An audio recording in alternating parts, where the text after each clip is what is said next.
My skull struck the marble, and the sound carried through the foyer like dropped crystal. Cold bled into my scalp, lights haloed and narrowed. Before my breathing steadied, Veronica's heels clicked toward me, unhurried, pleased. "You tripped on your own shoes," she said, the corners of her mouth lifting as if the floor had proven her point. Behind her, my father folded his arms, gaze fixed not on me, but on the dark smear spreading next to the island. "Clean it up before the guests arrive," he said. His voice held the same tone he used with contractors. Impersonal, final. I didn't answer. The room smelled of polish and citrus. Somewhere, the caterers murmured, metal trays whispering against stone. When I turned my head, pain flashed white, but the movement bought me a lifeline. Damon was in the archway to the den, half-shadowed, a phone steady in his hand. The tiny red dot glowed like a promise. He didn't speak. He didn't rush. He recorded. My stepmother crouched, not to help but to examine. "Blue isn't your color," she said, glancing at my dress. "And you were told to stay out of sight." I tasted iron and held still. 2 hours earlier, she'd shoved a chore list at me. Flowers, place cards, a reminder to avoid the living areas during the pre-gala brunch. "Aesthetic," she had said, tapping the paper. "We're curating an aesthetic." Damon had kissed my forehead in the kitchen and murmured, "Don't lift a finger." Just watch, I hadn't understood. Here, on the stone, I did. "Is she all right?" a young server asked from the doorway. Veronica didn't turn. "She fainted," she said. "Low blood sugar." My father checked his watch. "Call housekeeping," he added. The server hesitated, then looked past them to Damon, and his eyes widened as if he'd been handed instructions. He disappeared, and a minute later, someone finally dialed 911. I pressed my palm to the floor to test what I could move. My head throbbed, but the rhythm steadied my breath. Damon's eyes met mine, calm, focused. I mouthed, "You got it?" He gave the slightest nod.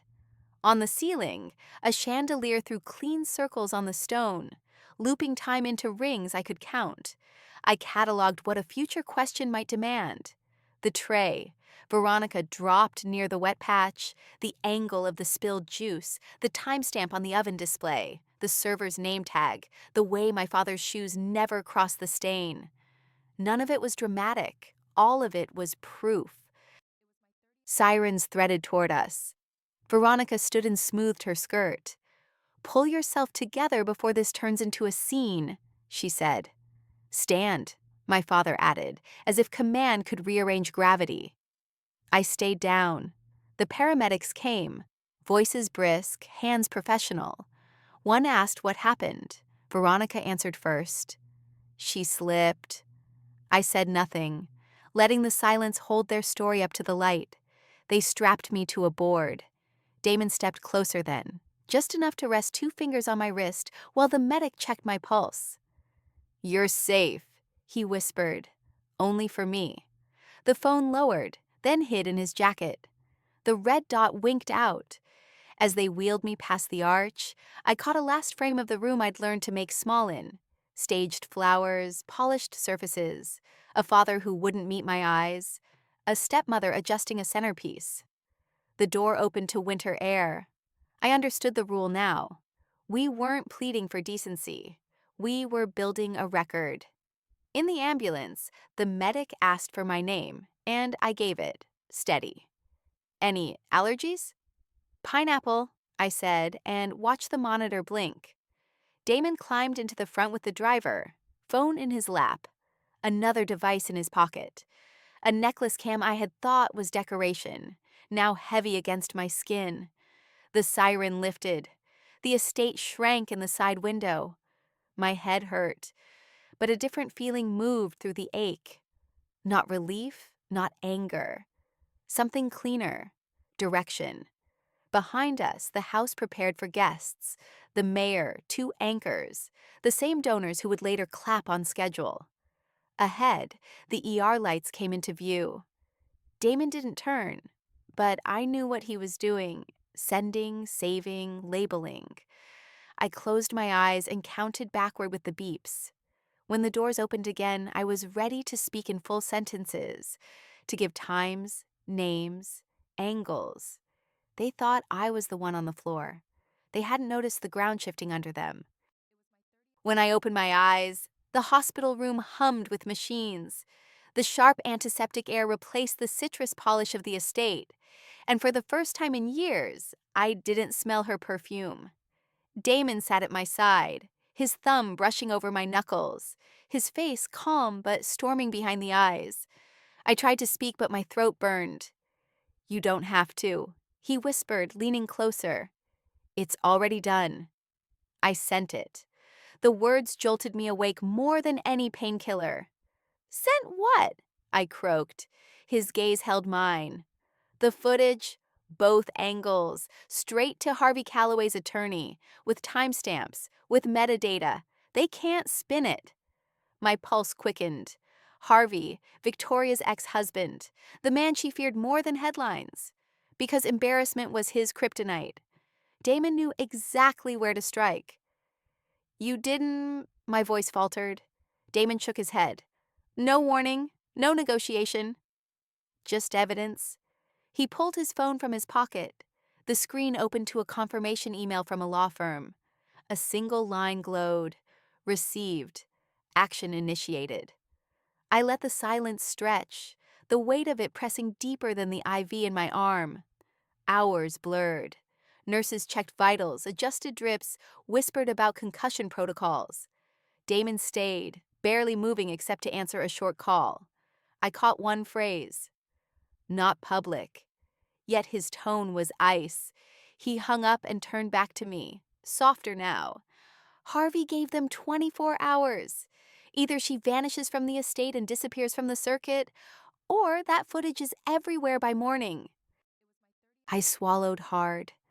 The image of Victoria rehearsing her sympathy act flashed in my mind.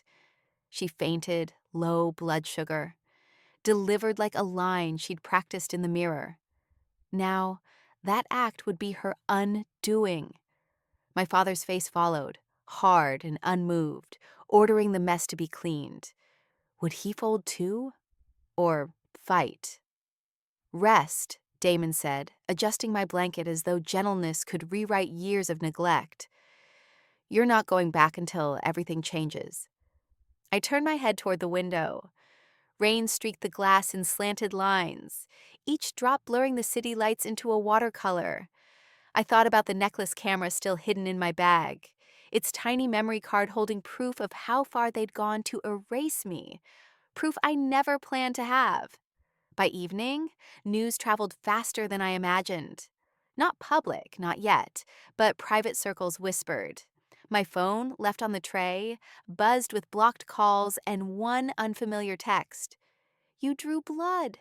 She's scared." I didn't reply. I let Damon mute it, his hands steady, his resolve unshaken. When the nurse returned with discharge papers, Damon helped me sign, his hand guiding mine when it shook. "We're not finished," he murmured. "This is only the first move." As the orderly wheeled me toward the exit, the automatic doors opened to the night air. I inhaled deeply. It didn't taste like defeat. It tasted like the start of something new. When I stepped back into the estate 2 days later, the silence was different. No clatter of heels, no sharp perfume coiling through the halls. Veronica was gone. Her closet stripped bare, her portraits taken down, even the vases she insisted on filling with imported lilies had vanished. Harvey had moved faster than anyone expected. One warning from his lawyer, and she folded. But my father remained, standing at the base of the staircase like a monument that refused to crumble. "You think this wins you anything?" he said as I crossed the marble. His voice was low, controlled, but his jaw ticked. I kept walking until I reached the bottom step. "It doesn't win," I replied.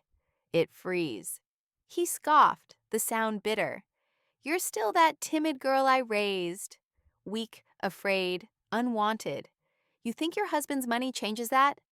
Before I could answer, Damon appeared from the study, his steps measured, his tone cool. She's not weak. She's my wife. And if you ever speak to her like that again, I'll do more than leak videos. I'll open your company's books and let the world see the rot you've buried there. My father's eyes flickered, just for a second, and the truth landed. Damon wasn't bluffing. He wasn't just the quiet tech investor they tolerated at galas. He was their silent majority shareholder, the man with the power to unravel every crooked deal. I studied my father's face, the lines etched deep by decades of control. For years, I'd mistaken his silence for strength, his indifference for discipline. But standing there, I saw it differently. Silence had been his weapon. Indifference had been his shield. Now both were cracking. You hid behind her cruelty, I said evenly, and you let it define me. That ends here. He opened his mouth, but Damon's presence filled the space before he could reclaim it. My husband's calm was more dangerous than rage. He placed a folder on the table near the stairs, its edge just within my father's reach. Auditor's notes, Damon said. Copies only. The originals are secure. For the first time, my father didn't step forward. He didn't bark an order. He stayed still, and stillness looked like fear. I turned, climbing the stairs slowly, each step echoing like punctuation. In my old room, the one Victoria had once locked when I displeased her, sunlight fell across the floor in clean, sharp lines. I closed the door behind me, leaned against it, and let out a breath I hadn't realized I was holding. The house was no longer theirs. Not completely, not yet, but the ground had shifted. Damon knocked gently and entered, his hand warm on my shoulder. He knows now, he said.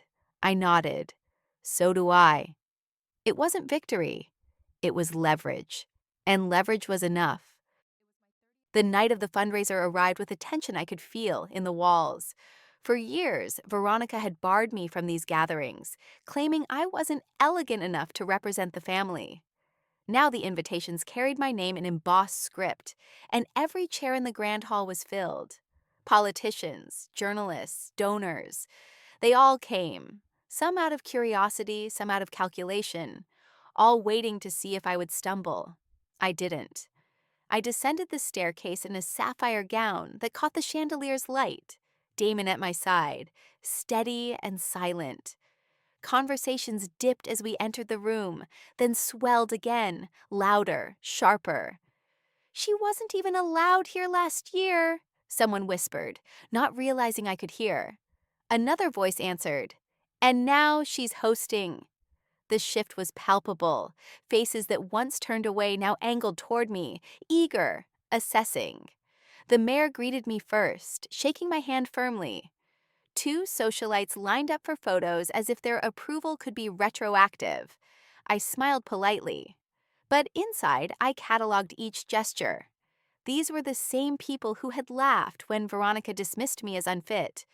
Tonight, they wanted proximity. I let them have it on my terms. Dinner passed in a blur of courses I hadn't chosen, but now presided over. Damon leaned close as dessert was served. Should we show them the second clip? He asked quietly, his lips almost brushing my ear. The thought made my pulse quicken. That hidden footage, Veronica's deliberate shove, the cruel smirk, the calculated fall, wasn't public yet. Only a handful of eyes had seen it. I glanced across the hall at my father, stiff at the bar, pretending not to watch me. Not yet, I murmured. Let him sweat. Damon's smile was small but certain. The program shifted to speeches. I stepped onto the stage, and a hush settled over the room. My voice didn't tremble. I spoke of legacy, of resilience, of honoring contributions with integrity instead of spectacle. Each word was measured, intentional. My gaze steady on the crowd that once excluded me. By the time I finished, applause rose like a tide, genuine and unforced. From the corner of my eye, I saw my father's expression crack. Just a flicker, but enough. He understood. These people no longer looked to him for cues. They looked to me. Afterward, as guests mingled and the string quartet played softer notes, I stood near the garden doors, letting the cool air seep in. I thought of the years I'd spent shrinking at these thresholds, told to stay out of sight. Now the same doors opened onto a room that belonged to me. I raised my glass, not to toast, but to anchor myself, and I whispered under my breath, "You can't erase me anymore." The words dissolved into the night, but the truth remained, solid and immovable. It was close to midnight when my phone buzzed, a number I didn't recognize flashing across the screen. The message was short, sharp. "I know what they did to you. Meet me, 11:30 p.m., the old greenhouse. Come alone." My pulse leapt. The greenhouse, once my sanctuary, later off limits under Veronica's reign. I hadn't stepped inside since I was 15. For a moment I hesitated, thumb hovering, but curiosity edged past fear. I grabbed my coat and drove. The estate loomed in the rear view, shrinking behind me. The greenhouse stood half hidden at the edge of the property, its glass panes fractured, vines curling up the frame. Moonlight seeped through gaps, painting the ground in broken silver. The air smelled of damp earth, dust, and memory. I pushed the door. It groaned open, hinges stiff with neglect. She was already there. A slender woman, hair silvered, lines etched deep around her eyes. Recognition struck like a chord. "Miss Rena?" My voice wavered. She nodded slowly, a faint smile softening her face. "I saw the video," she said, gentle but certain. And I cried. I stepped closer, heart thudding. She had been the housekeeper who raised me after my mother died, the one who read me stories at night, who smuggled cookies into my room when Veronica forced me to skip meals. Then, one morning when I was 15, she was gone, fired without warning. I had never seen her again until now. "I always knew they were breaking you," she whispered. "But now the world sees it too." Her hands trembled as she reached into her bag and pulled out a small leather-bound notebook. "This belonged to your mother." I froze, staring at the worn cover, the edges frayed from years of use. Miss Rena pressed it into my palms. She kept everything in here, names, dates, accounts. She knew they would try to erase her, so she left proof. I opened it carefully, the scent of old paper rising. Page after page revealed neat handwriting, columns of numbers, wire transfers to hidden accounts, notations of conversations. One entry stopped me cold. A property deed listed under my name, one I had never heard of. Another page traced transactions that funneled money through shell companies, ledgers of deceit written in my mother's hand. "Why now?" I asked, voice raw. Rena's eyes glistened. "Because it's time. You're strong enough to use it, and Damon will know how." That night, back in our apartment, I spread the ledger across the table. Damon's expression hardened as he flipped through pages, calling in his legal team before dawn. When he finally closed it, he looked at me with fury and with resolve. "They're going to lose everything," he said. I touched the worn cover, tears prickling my eyes. It wasn't triumph I felt. It was grief, the confirmation that the father I wanted had never existed, only the man who let cruelty thrive. But grief was no longer paralyzing. It was fuel. For the first time, I held proof that the past could no longer be rewritten against me. And that changed everything. The boardroom of Callaway Lang Holdings smelled of leather and polished wood, but beneath it all was fear. I felt it in the way the executives avoided my eyes. As Damon and I walked in hand, carrying a black briefcase, my father sat at the head of the table, His tie knotted too tight, his jaw set as though he could hold the walls upright by will alone. "Why is she here?" he demanded, not even using my name. Damon set the briefcase down and answered evenly, "Because she owns more of this company than you'd like to admit." A ripple of whispers circled the table. Damon opened the briefcase, laying out neatly tabbed folders. "We'll be brief," he said. Evidence of financial misconduct, hidden transfers, and abuse corroborated by multiple witnesses. He tapped one folder marked Exhibit C. "And here's Ms. Patel's sworn statement, your former employee who documented years of mistreatment." My father's face twitched, the first crack in his mask. I stepped forward, the weight of my mother's ledger in my hands. "These pages show untraceable wires, shell accounts, and a property deed signed in my name without my knowledge. My mother preserved this because she knew someday it would matter. That day is today." He slammed his fist on the table. "This is extortion." "No," I said, meeting his glare. "This is justice." Damon lifted his phone, pressed play. Veronica's voice filled the room. "Clean it up before the guests arrive." Then my father's. She slipped. She fainted. The video rolled on, showing me crumpled on marble, Victoria smirking, my father unmoved. The silence afterward was heavier than any gavel. "Enough," my father barked. "You think this gives you power?" Damon spoke calmly, almost softly. "She doesn't need to think." "She has it. As of this morning, she holds 29% of company shares. I hold 22. Together, we outvote you." He slid a document across the table. "Transfer confirmations from the registrar. We're calling for your resignation." "This is my company." My father's voice broke into a roar, but no one echoed him. The board members glanced at one another, then at us, weighing survival. One by one, they slid ballots into a box the secretary carried down the table. My father's hand trembled as he scrawled his vote, but his defiance cracked when the tally was read aloud, unanimous.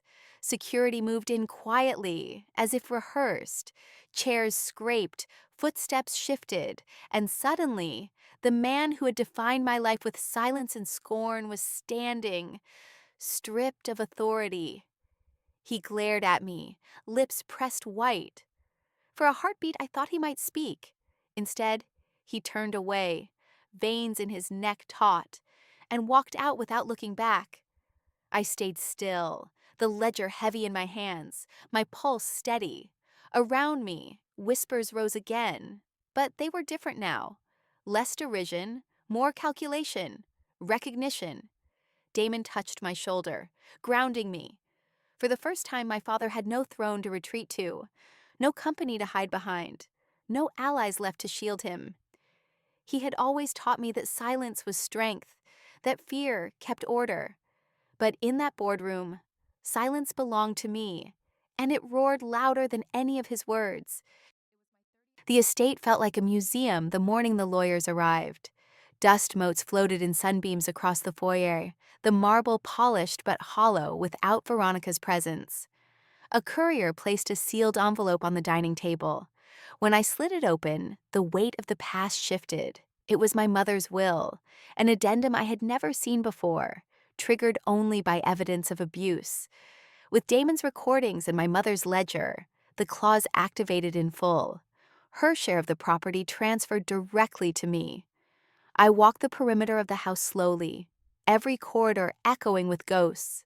Veronica's perfume was gone, her portraits replaced with blank hooks. Even the shoes she once left scattered on the staircase had vanished, packed away the night she fled under Harvey's ultimatum. My father, though, remained. I found him standing by the library window, his reflection caught in the glass, like a man trapped between past and present. "This doesn't belong to you," he muttered without turning. "It does now," I said evenly. "Not because I wanted it, because she left it to protect me." He spun, eyes sharp with a fury that no longer intimidated me. "You think you've won?" I shook my head. I didn't fight for victory. I fought for truth. For a moment, silence pressed between us, thick and unresolved. Then he looked away, shoulders heavy, as if the house itself weighed against him. He didn't challenge the papers. He didn't mention lawyers. Perhaps he knew Harvey would crush any attempt at resistance. Perhaps he finally understood that the ground beneath him had shifted permanently. I moved through the rooms with a new steadiness. The kitchen where Veronica staged her cruelty. The staircase where my father once stood as judge and warden. The sitting room I had been told was off limits. Every space now belonged to me legally. But ownership felt less like triumph and more like reclamation. That evening, I sat with Damon at the long dining table. Papers were spread out, deed transfers, audit confirmations, foundation charters. He poured me a glass of wine, his eyes gentler than the stack of contracts. "It's official," he said. "This house is yours. And whatever you choose to do with it, I'll stand with you." I traced the rim of the glass and let the quiet settle. The estate had been a cage, but now it was a tool, a base. My mother's voice seemed to linger in the ledger's pages, whispering that survival wasn't the end goal. Transformation was. In the stillness of that night, I realized something profound. Control wasn't slipping from my father's hands. It had already slipped. And in the space left behind, I was free to decide what came next. The annual fundraiser unfolded like a stage set for reclamation. This time, my name crowned the invitations in embossed silver, and every detail carried meaning. White gardenias, my mother's favorite, lined the entrance. A pianist played softly in the foyer, his music flowing like a promise rather than a performance. Guests filled the ballroom, whispering in tones I used to dread. Tonight, those whispers didn't shrink me. They steadied me.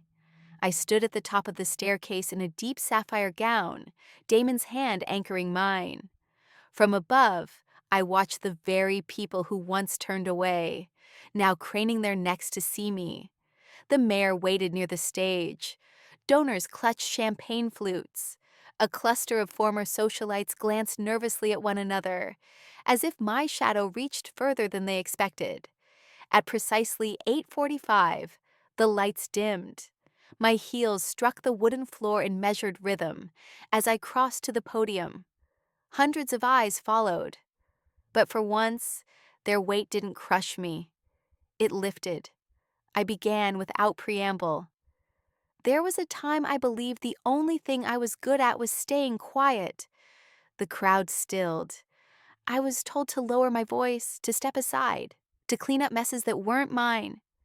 I thought if I was patient enough, if I gave enough, maybe I'd finally be seen. A murmur rippled, then faded as I held their gaze. But kindness isn't weakness. Silence isn't consent. And tonight I stand here, not because I became acceptable to this room, but because I realized this room was never worth shrinking for. Applause erupted, hesitant at first, then growing, genuine. I pressed forward, voice steady. "We are launching the Elena Gray Center tonight, named for my mother, who believed dignity was not a luxury but a birthright. This will be a sanctuary for women who've been silenced in their own homes, mocked for their pain, dismissed for their dreams. Here, they will not whisper to be heard. They will speak, and they will be believed." I saw eyes glisten in the front rows, women nodding, men straightening in their chairs. The energy shifted. No longer a gala, but a gathering. Damon's gaze met mine from the side of the stage, and his small nod steadied the tremor in my chest. When I finished, the room rose to its feet, not out of obligation, but because something inside them had shifted too. The applause wasn't polite. It was conviction. Later, I slipped outside into the garden, the same one where I once hid as a girl when Veronica's cruelty grew unbearable. Tonight, lanterns glowed softly along the paths, casting gold light on the benches and hedges. The air was cool, fragrant with blooming jasmine. For the first time, the garden didn't feel like exile. It felt like belonging. I drew a breath, slow and full. The house behind me no longer held my silence. Tonight, it carried my voice, and it echoed louder than any cruelty that had ever lived within its walls. I heard footsteps on the gravel path before I saw him. My father stood beneath the garden lights, shoulders squared, but smaller than I remembered. His gray suit looked wrinkled at the edges, his tie absent, his hands restless. For a moment, neither of us spoke. The jasmine carried between us like a witness. "I didn't know if you'd let me in," he said at last. "I didn't," I replied. My voice was calm, not cruel, just true. He exhaled, the sound heavy. "Damon did, didn't he?" I didn't answer. The silence was enough. We stood facing each other, shadows stretching long across the stones. "I watched your speech," he said finally. "You're not her." "Not who?" I asked, though I already knew. "Not your mother," he said. His throat tightened. "You're stronger." The words pierced deeper than I wanted. I felt the sting of tears, but refused to let them fall. "You didn't protect her," I said, each word deliberate. "And you didn't protect me." His shoulders slumped. "I know." The admission sounded raw, stripped of the authority he once wielded. I told myself silence was strength, that if I ignored what she did, the storm would pass. But silence is just fear dressed in dignity. I folded my arms, steadying myself. "And all those years, you called me weak while you hid." He nodded, eyes glistening. "I don't expect forgiveness. I just needed you to know."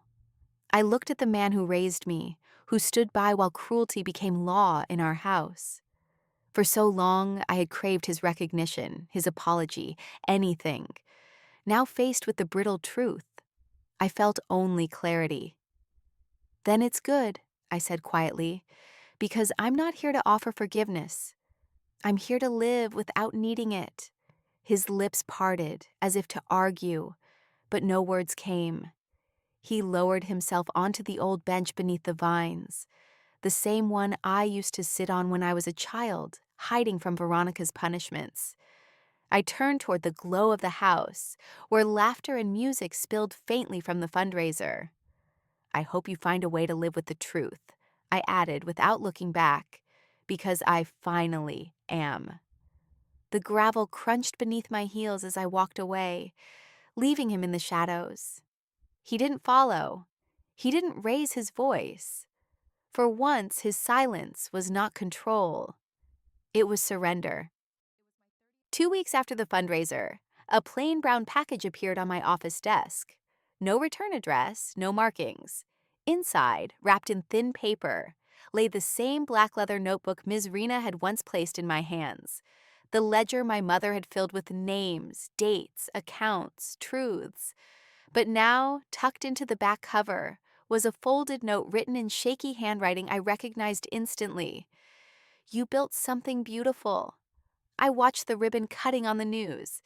I never had the courage to speak up. You did. You broke the cycle. You won't hear from me again, but you should know. She would be proud of you. Dad." I read the words 3 times, my throat tightening though no tears came. For years, I had begged for scraps of his approval.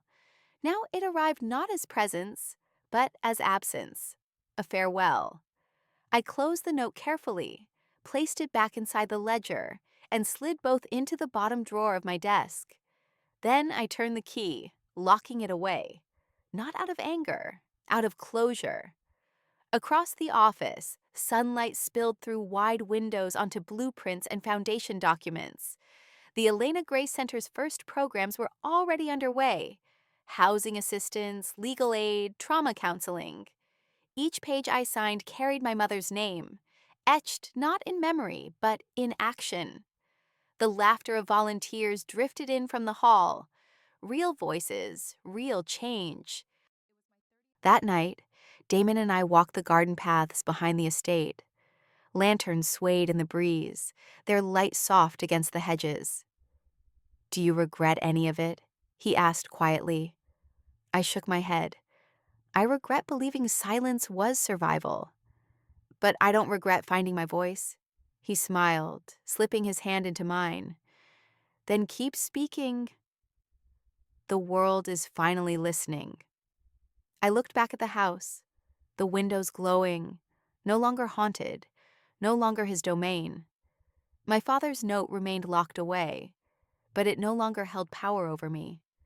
The real inheritance was something he could never control. My voice, my choice, my freedom. For the first time in years, I felt light. Not because the past vanished, but because I had built something stronger to stand on. The ghosts were gone, the legacy was mine, and my story was just beginning.